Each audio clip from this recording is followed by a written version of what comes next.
And now to Glen Langan as Barton Drake and the first act of Mystery is My Hobby.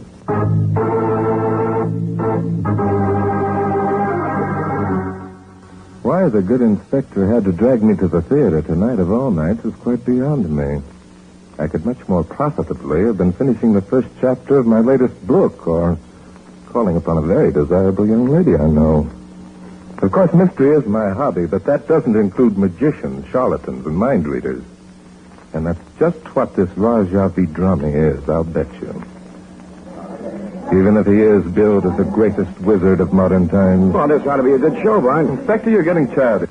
Certainly you don't believe in this stuff. Of course not. I'm here on business. Oh, you want to learn some card tricks? Now, look, Bart, you know the department frowns on these kind of things. We got laws about fortune tellers. I'm here to see that this guy doesn't pull any monkey business, that's all. And incidentally find out how your great aunt is doing in the other world, Inspector? Now, Bart. Anyhow, they usually have some mighty pretty girls in these kind of shows. That's right. In tights. Now, be quiet. Here comes the man. Good evening, ladies and gentlemen.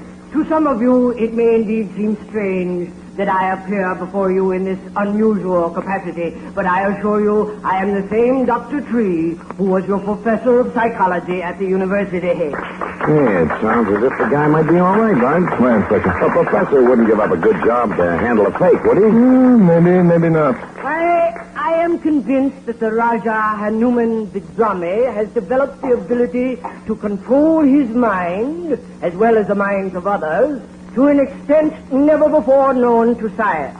That is why I left the university a year ago, to enjoy the company of this great man. I therefore take great pleasure in introducing to you Raja Vidrami. Greetings, ladies and gentlemen. I am Raja Vidrami. During the evening, I shall attempt many experiments. However, the greatest one of all will require the whole evening. I shall therefore begin it now. Loretta, if you please. You will become rigid, Loretta. Dr. T, you and I will bind her hands to her side. We will place the rigid body upon this bed of sharpened spikes. Strike them, Dr. Tree. I wish the spectators to know that they are real. Yes, Raja. We now place this sheet over Miss Loretta. Now, Dr. Tree, you will cover her completely with sand to a depth of at least 2 feet. Ladies and gentlemen, you shall see at the end of this performance that despite a complete lack of air, when we uncover her, she will still be alive.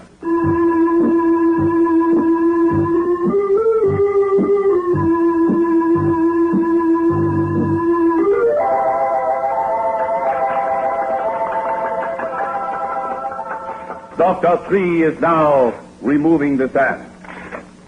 Buried in sand for 2 hours, you shall see that Miss Loretta still lives. You may remove the sheet now, Dr. Tree. Miss Loretta. Miss Loretta. Dr. Tree, please. She's dead, Raja. She's dead. Impossible. Loretta's been shot. Ladies and gentlemen, a terrible tragedy has occurred. The girl we buried alive in the sand is dead. Not by suffocation. She's been shot.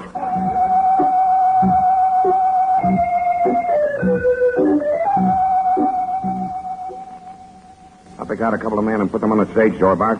Then I'm going to call for a detail. Okay, Inspector. Raja, could we have the curtains closed, please? Yes, I attend to it at once. Well, Dr. Tree, something seems to have gone wrong. It's impossible. It couldn't be done. Death isn't very pretty, is it, Doctor? Well, but Raja can at least close up the curtains. The Raja can do anything. Yes, except bring this poor girl back to life. help me turn her over, Doctor. Maybe we can find the wound. Yes, of course. Thanks. We'll set her down here, off the spikes. That's better. Yes, indeed. It's terrible, sir. A gaping hole in the back of her head. Bullet still in the brain. It couldn't happen. It couldn't. Yes, but it did. Let's take a look at this bed of spikes. Well, there's nothing... What's this? What, sir? This bent metal tube running to this spike. There's a mouthpiece on the end of it. Well, There. I'll pull it out of the spike. Well, this particular spike is hollow. There's a hole borrowed in the stage just under it. There are two other holes slightly larger right alongside of it. Well, Dr. Tree, this exhibition was a fake, wasn't it? What do you mean? All the time the girl was lying buried in the sand, supposedly in a trance, she was breathing through this tube. But she had to breathe, of course. The whole thing was a fake. That's a funny thing, Dr. Tree. Even I was tempted to believe it was real, and you completely fooled the inspector. Well, why not? I staged it. So far, I've been able to fool all the great authorities. Well, never mind. Who was backstage, Doctor, during your act? Only the girl, Mildred, Raja's other assistant. You saw her yourself. Yes, she was quite alluring. There's one thing I think you should know, Mr. Drake. This girl here, Loretta, was my wife. Very interesting. We've been married just a few months. And I see you're completely overcome with grief. Hey, Barton. Yes, Inspector. I've got guards on the doors and the homicide detail will be here any minute. Good, old Inspector. You follow the routine to the letter, don't you? You bet. Where's our friend, the Rajah? Did you let him go? I'll say I didn't. The Raja couldn't possibly have committed this crime, gentlemen. He was on stage during the entire performance. Where is the Rajah, Inspector? Downstairs in one of the restroom rooms. Perhaps we'd better go have a talk with him. Hey, what's that? Who's shooting? Come on, let's find out. Hey, give me that gun. Who's in where, Mildred? Man, I don't know who, but he ran in back of the mummy case. I'll drag him out. Wait a minute, Bart. Let me get him out. Okay, Inspector, go ahead. Come on out, you. Come on or I'll shoot. Come out of that box. That'll get him. You're so thorough, Inspector.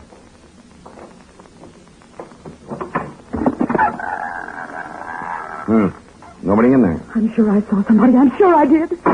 Hey, what was that crash? Where's Dr. Tree? How do I know? He was just here. I'm afraid this little pretty has tricked us, Inspector. She's distracted us long enough for Dr. Tree to go downstairs and conceal some evidence.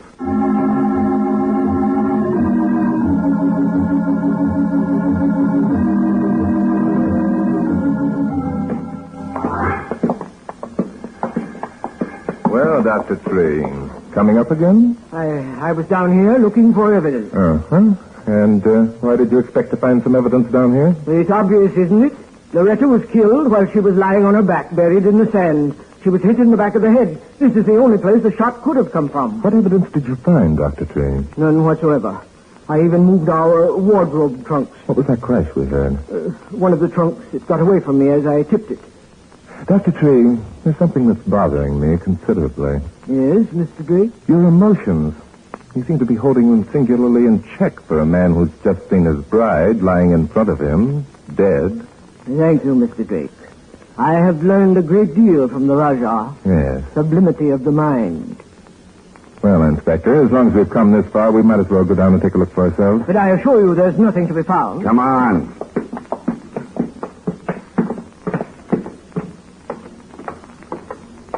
This is it, gentlemen. We are now directly beneath the stage. I see.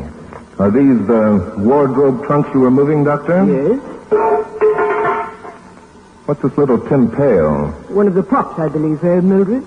Yeah, the Raja makes roses grow out of them. This one's been smashed. I'm afraid the trunk fell on it. I see that some of your sand has leaked through onto the floor from above. Possibly. There are several holes in the stage. Hey, Bart, come over here. Yes, Inspector? Here's where the murder was committed. Yeah? How? See one of these holes here in the ceiling? See, this one has powder marks.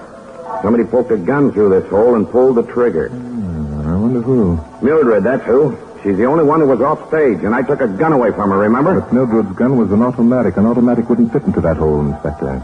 Yeah, that's right. Okay, so it wasn't Mildred, but somebody did. I'll better find the gun, too, right here in this basement. Mr. Drake, could I speak to you alone? Well, Go ahead, Bart. I'll stick with the doctor here. I'm going to find that gun, and I'm betting he'll help me find it.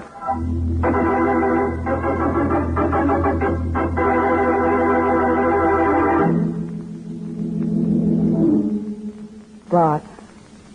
Mind if I call you Bart? Why not? Bart, do you believe love is overpowering? Are you trying to tell me that this is a crime of passion? Yeah, with me, love's everything. It has its points. But what do you want to talk to me about? Well, you're more the romantic type than the inspector. Thanks. I could go for a guy like you. It's pretty easy to go for yourself. I'm in an awful jam, Bart. Really? Bart, kiss me. Well, no. I never refuse a lady in distress. When I get out of this mess, we'll have fun. That depends whether the sheriff will let you out. Oh, now, Bart, don't spoil it. Open your heart, darling. What cooks? Dr. Tree never would have married Loretta if he'd been here teaching the school. He was out of his environment. Uh-huh. Something like I was a few minutes ago? Oh, now, baby. Be nice. Sorry. After the ceremony, he found out his mistake, but it was too late. She wouldn't give him up. After all, managing the Rogers, $100,000 racket, she wanted her part of the take. You admit it's a racket, huh? Only you. I can trust you, Bart, can I? With certain limitations. What's the rest? Well, I saw Dr. Tree needed sympathy. So I gave it to him. In other words, you made a play. Well, and when you play hard. That isn't very nice, Bart. Let me say it for you. Loretta became jealous of you. She became so jealous that the doctor felt he had to kill her. You know better than that. Dr. Tree was on stage all evening. That's so. Then Loretta became so jealous that you had to kill her. You weren't on stage all evening. That's the kind of conclusions I thought the inspector made. That's why I wanted to talk to you. It's a very simple matter to find out if you fired the gun. Those things leave powder marks embedded in the skin of your hand. I did fire a gun. Out there on stage, remember? Mm-hmm. Well, that's all you have to tell me. No wasting time, my sweetheart. I haven't mentioned the most important thing. You mean there's more? I was bad once. I rode a guy for his dough. Loretta was with me. She held it over my head. Said if I didn't leave her husband alone, she'd go to the police about me. And while she was there, she'd expose the Raj as a fake. When she turned to leave me, the Raja was standing there. He'd heard everything she said. So, you think the Raja killed Loretta, huh? Well, I didn't actually see him do it, but he had a darn good motive. But Dr. Tree made a great point of the fact that the Raja couldn't have killed her. Remember, the Raja, too, was on stage all evening. So, Dr. Tree said that? Yes. That the Raja couldn't have killed Loretta? What? I thought that he... Yes? What did you think? Yes, Mildred. Tell us, what do you think?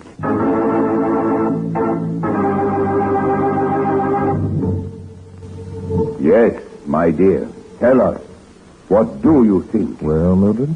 Raja, I didn't know you were there. Your words accuse me of murder. I didn't mean to accuse you. I simply meant you could have killed her. It is true. It would have been possible. I know something of firearms. Even better still, I know ways of controlling the human mind so that a person will destroy himself. I would have a care, Mildred. I know, Raja, I know. But I did not kill Loretta. Did you know that Loretta had threatened to expose your claims to abnormal mental power as false, Raja? I did. It was as though a great tree had fallen across my body, crushing out my spirit. How was I to know that these three had contrived to embellish my miracle with the use of mechanical contrivances, fraud, and trickery? Since I learned this through Miss Loretta's thoughtless words, my life has become a mockery. I am nothing but a bit of chaff being ground in the middle of commercialism. You must hold a great hatred of them, Raja Vidrami. And especially for Loretta, who threatened to expose you. Hatred is not within the concepts of my mind, Mr. Drake. It is an unworthy emotion. I can sympathize with you. Then decide. When this crime becomes public knowledge, my work has A charlatan for this past year will also become public, will it not? I'm afraid so, Raja. Oh, Bob! Oh! Good heavens, that's the inspector. Oh, Where are you, Inspector? in here! In the mummy cave! Stand where you are, Mr. Drake. Dr. Tree, he has a gun. Yes, and I'll use it. Unless you let Mildred and me go free. What about the Raja? Don't you want him to go free, too? No. I'm certain that he killed my wife, Loretta. Oh, put me out! What makes you so sure, Dr. Tree? Because the inspector found the murder weapon, this gun, in the Raja's trunk. I'm sure that the inspector must be mistaken. Hey, Barty, you gotta let me out. I'm sure he's not mistaken. This is the gun. I've seen it before. But how could it be the murder weapon when I have the murder weapon right here? You shot it out of my hand.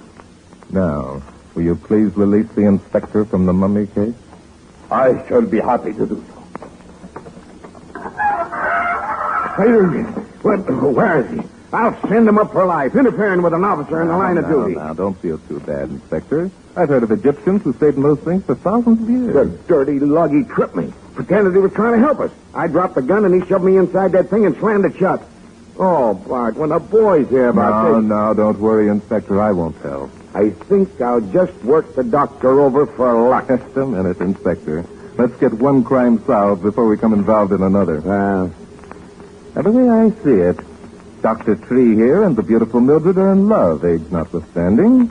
Each seems to be afraid that the other did the killing, and each is trying to protect the other. I can get results quicker with the heel of my hand. I'll make the doctor confess, but quick. I'll save you the trouble, Inspector. If you all come out onto the stage, I believe I can now reconstruct the crime.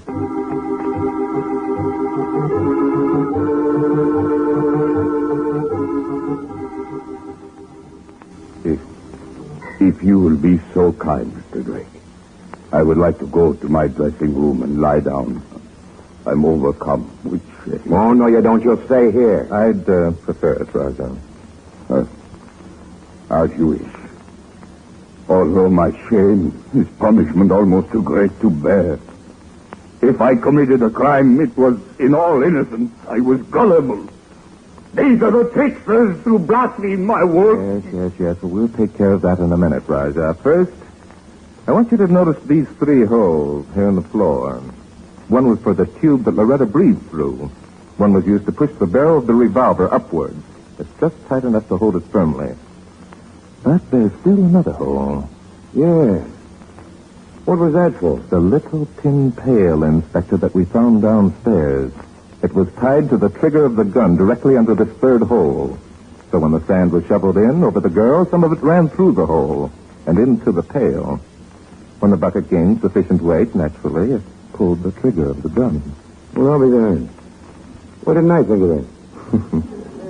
You will when you tell it to the boys. Incredible. What I want to know is why we didn't hear the gun go off. Oh, Inspector, how could you? The gun was under the stage. It was also covered by Loretta's body and over 2 feet of sand. A perfect setup. Even the murderer couldn't be exactly sure when it was going to go off. Yeah, but why wouldn't it still be sticking there in the hole? The murderer poked it out himself after the sand had been removed, Inspector. But it would have been on the floor downstairs. Any one of the 3 could have retrieved it from there, Inspector. Mildred wasn't on the stage all the time. The Raja went down to rest, and Dr. Tree went looking for evidence. Yeah. I think we'd better run all 3 of them in. Oh, let the Raja... Hey, no, you don't. No, you don't. Give me that knife. I'm afraid we're too late, Inspector. I go where spirits are kind. Where there is no fraud or deception. Roger. Roger. Yes, my son. You're dying. You know that, don't you? Yes. This is as I wish it. What about the murder, Raja? Tell us. A human can only stand so much sight. I worked for greatness, then found that true greatness was not for me. That is a tragedy unto itself. Tell us. Please tell us about Loretta. Loretta. Hey, He's dead. yes, he's dead. Well, I guess that just about closes the case. Yes, Dr. Tree, it just about does.